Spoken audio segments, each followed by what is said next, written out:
Hi students, good morning. This is once again Pradeep Shukla, your assistant teacher.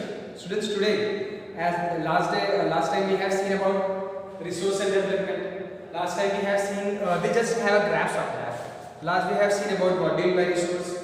We have also seen different types of resource which have been classified on the basis of their origin, on the basis of their exhaustibility, on the basis of their ownership, and also on the basis of their potential.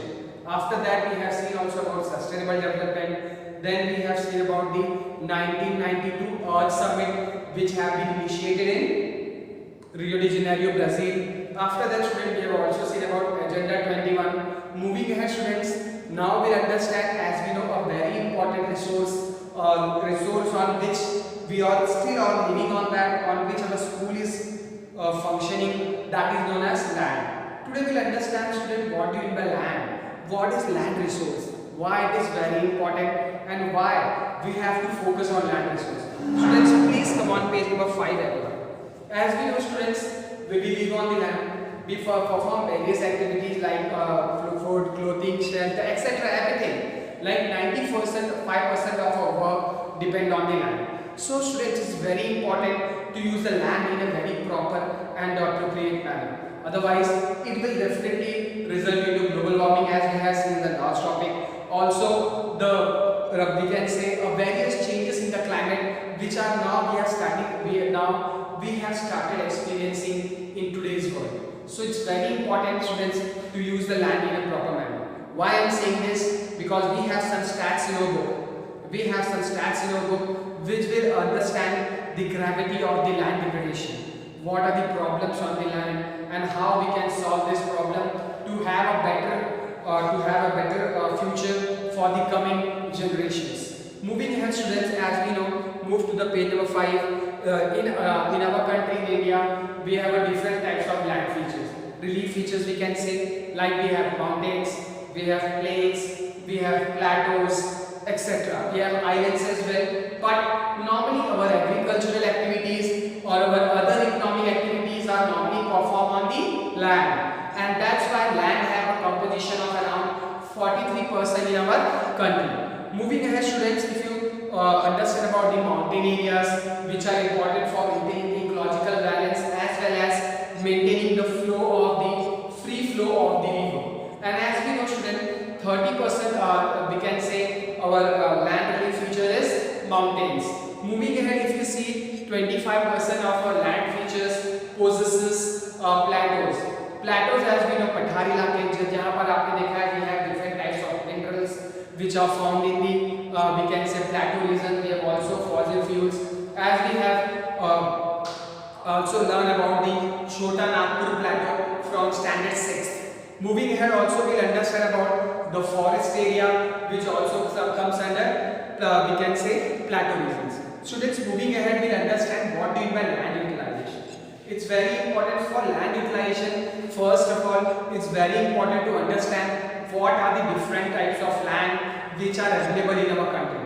Like we see land everywhere, we see greenery everywhere, but we also have to bifurcate the land accordingly. Like some land are good for cultural activities, some land are used for pasture and grazing activities, some land are used for other activities like building roads, we can say bridges, industries, etc. So it's very important to classify the land and understand their importance accordingly. First, we'll understand like land are used for various purposes. First, forest area. As we know, our lots of land is also covered under forest. Then we have land not used for cultivating.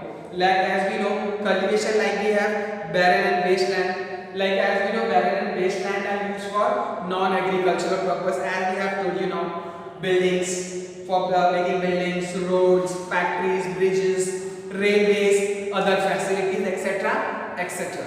Moving ahead, we'll also understand other uncultivated land. Like we have permanent we can say pastures and grazing land. चारखा वगैरह सुना होगा आप लोगों ने, जहाँ पर लोग चरहा वगैरह, जहाँ पे गाय भैंस वगैरह चरते हैं, that is known as permanent pasture or grazing land. Then also we have land under miscellaneous tree crops.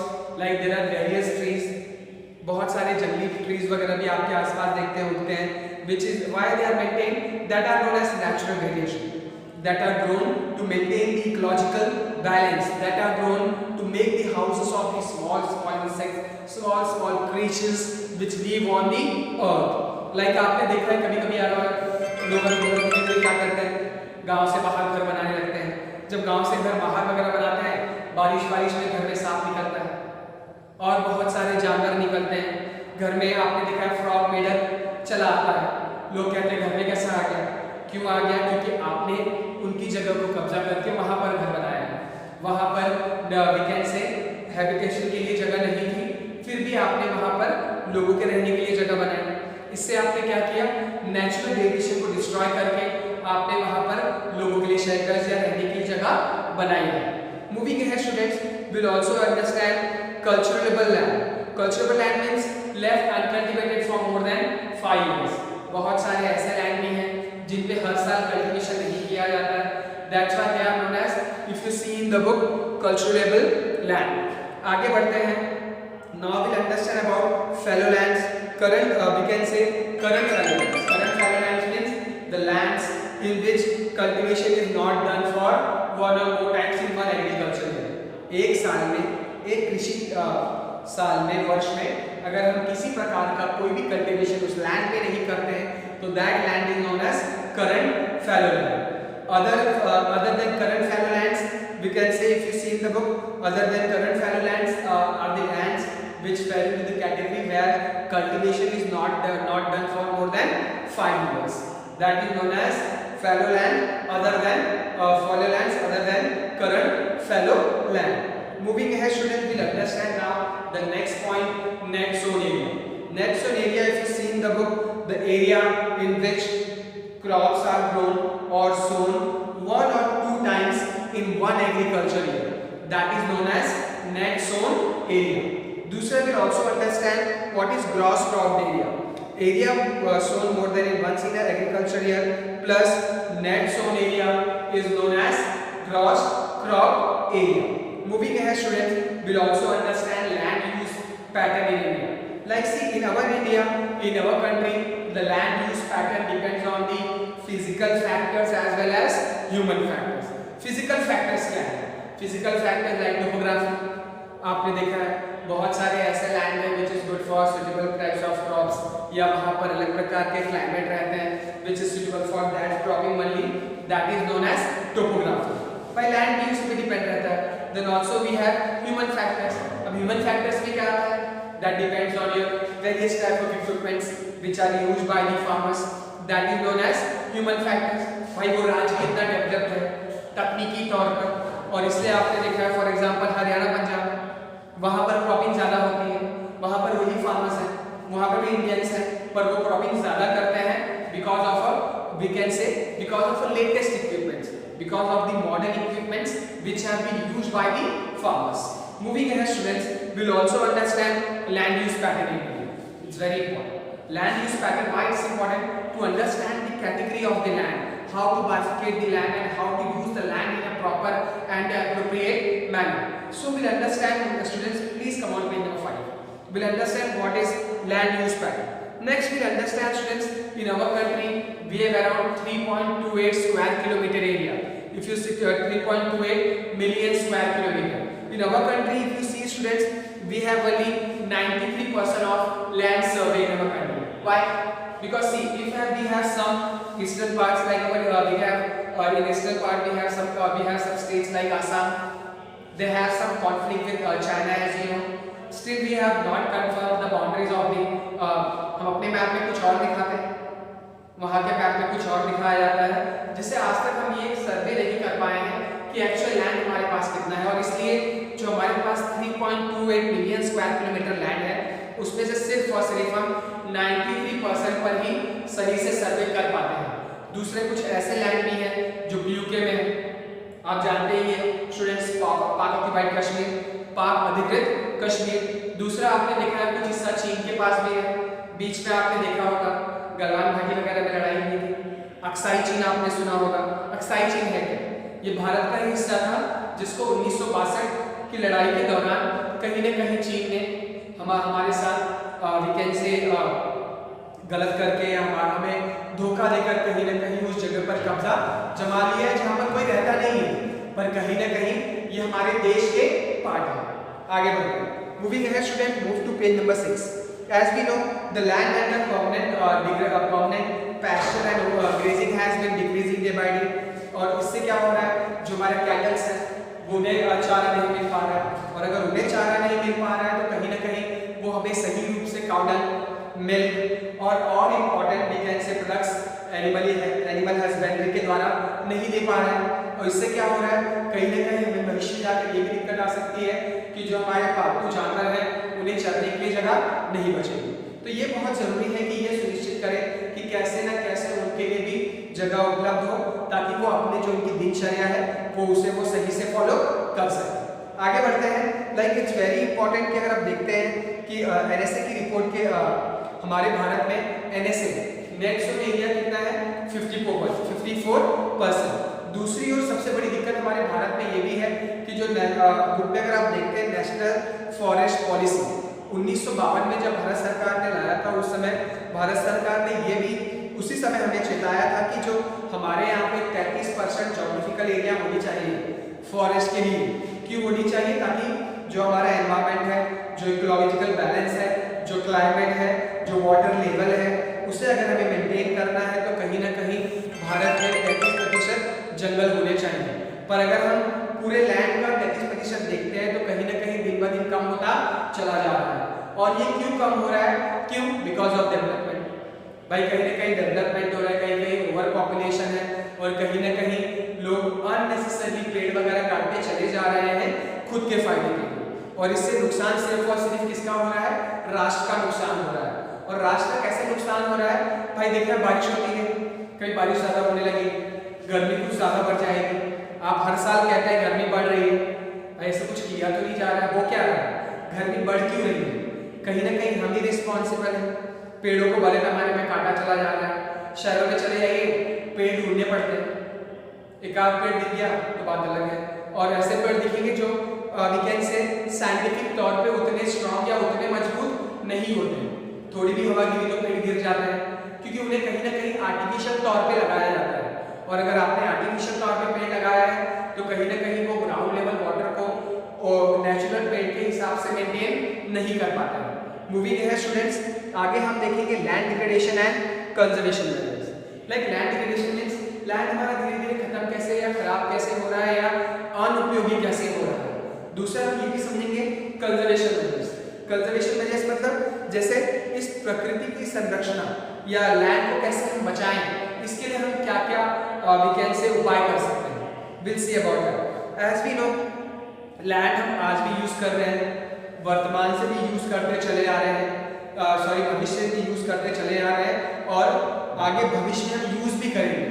आप देख ही रहे हैं भूतकाल से हम यूज कर रहे हैं, वर्तमान में भी हमें लैंड की जरूरत है, और भविष्य काल में भी हमें लैंड की जरूरत पड़ेगी। तो कहीं ना कहीं ये बहुत जरूरी है कि लैंड को हम सही और सुचारू रूप से इस्तेमाल करें, ताकि भविष्य में ये ना हो कि हमारे पास लैंड ही नहीं है। लैंड तो होंगे पर काम के लैंड नहीं होंगे। And that's why it is very important to conserve और use the land in a very proper manner. अगर हम अभी प्रेजेंट में देखते हैं कि हमारे भारत में 130 मिलियन एकड़ ऑफ लैंड है जो किसी काम के नहीं है, वो या तो हम उसका इस्तेमाल सही से नहीं कर पा रहे हैं।